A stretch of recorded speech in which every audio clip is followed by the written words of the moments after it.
Pwede na akong tubero? Ha? Pwede na? Hello mga kananay. Ay nako, nasira ang aming gripo sa banyo.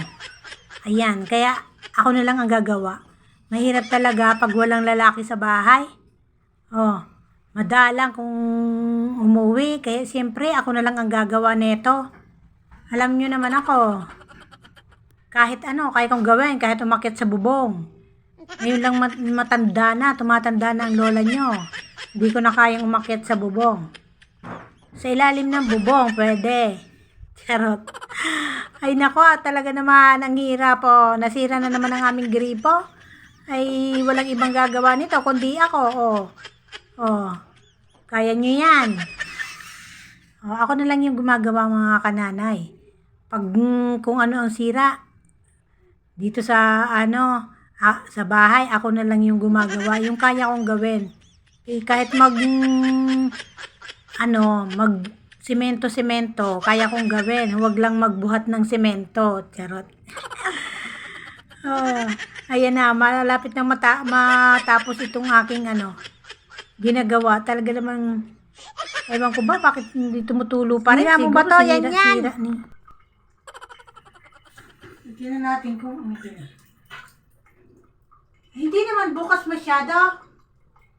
Luwagan mo, Ayen! Luwagan! Lakihan mo ng bukas! Ay! Ako na lang. Jesus! Ang hirap talaga. Ang hirap talaga maging tubero. Oh, ako lahat ang gagawa sa bahay.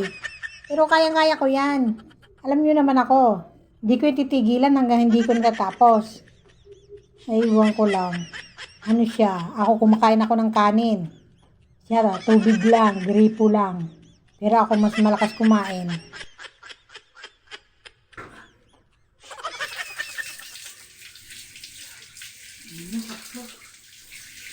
Yes, no, hindi na tumutulo.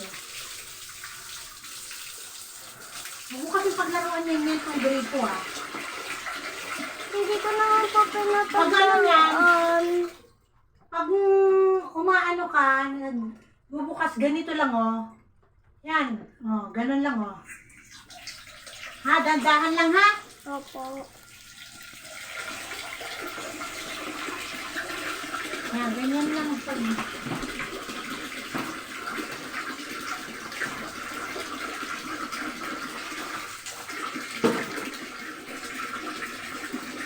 pwede na akong tubero? Ha? Pwede na? Okay na.